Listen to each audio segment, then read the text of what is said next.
Hey guys, Blazen here.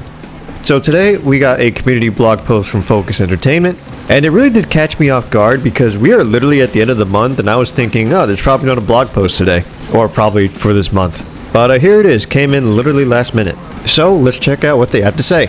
So when talking about patch 10 stability, they say, patch 10 was our biggest update for the game, and unfortunately a lot of minor yet super game breaking issues or balancing misconfigurations got in it.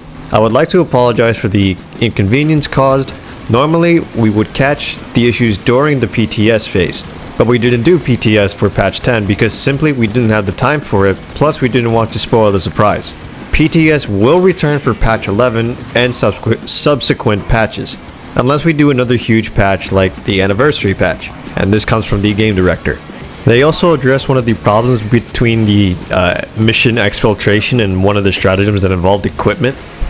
They say regarding the issues with battlefield conditions that have occurred since implementation of stratagems, i.e. equipment malfunction, blocking the progression on exfiltration, we were made aware of that and are currently working on it to prevent this scenario from happening again in the future. Sorry for the inconvenience. Yeah, that was pretty bad.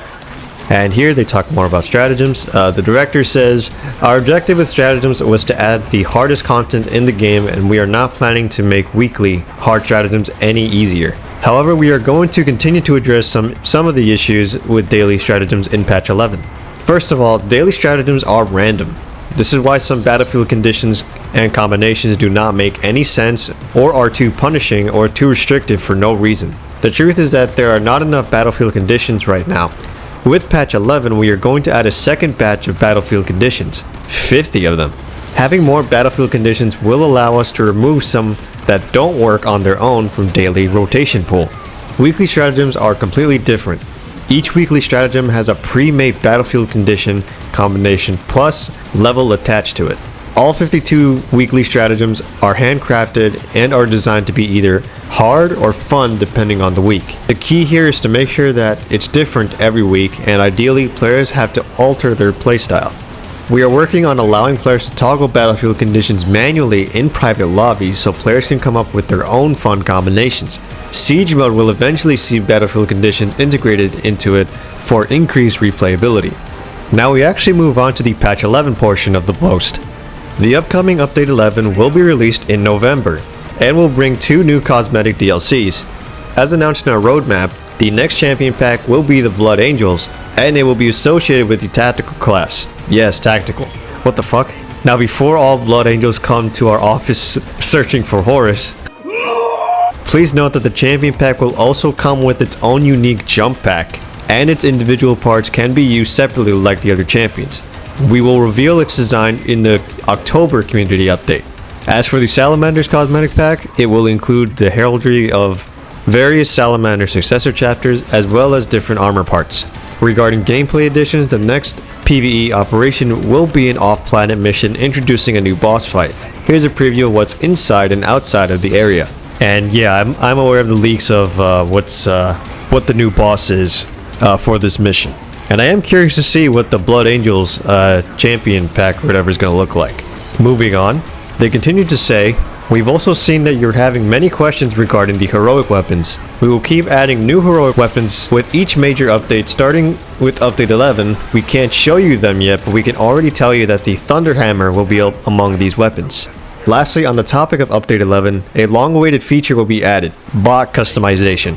When launching a PvE operation with bots, they will automatically equip one of your loadouts. We will detail this new feature later on, so bear with us. And here the game director has more to say on heroic weapons. He says, we are going to continue adding more and more heroic items into the game, both armor and weapons. With weapons, the objective is to have at least 2 heroic weapons per archetype. Overall, heroic weapons are meant to allow different playstyles that are meant to be side grade for existing relic weapons, powerful only when played in a specific way. Also, there will be more ways to obtain accolades, but only by playing the game. Dang, I actually see why he had to be specific there. Because he's implying that you can easily, they can easily make accolades like a purchasable microtransaction. So the fact that he's saying you can earn accolades just by playing the game is actually a big deal. Like, this guy fucking knows.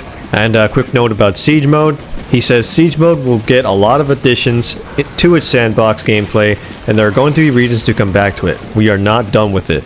And lastly, a final note on the customization. Over the course of the year, we are going to continue expanding customization options, not only with new parts, but with new options as well. Without spoiling the surprise, here are some hints about what we are going to implement. Something we should have done a long time ago. Something we said we were going to do, but nobody noticed. Something we said we are never going to do. Whoa, what's that one? I'm actually unaware of what these customization options they're referring to. Last couple of things to cover up is there's a new community event that's coming for the month of October. We got to kill 500,000 vortex beasts, and if we do, we get the actual proper Phobos gas mask helmet, which is great. It's actually crazy it took this long for that to be in the games in some way. And then lastly, there is a Discord quest, just by playing the game for 15 minutes, and we get this purple bolt rifle. And yep, that's it. That's the end of the post. And that is your update for this month with Space Marine 2. It's really cool to see the game director actually see featured with this blog post. And yeah, that's the news. So like the video if you enjoyed, subscribe so you don't miss any videos from me, and leave your comments down below on what you think of this month's blog post. And until next time, peace.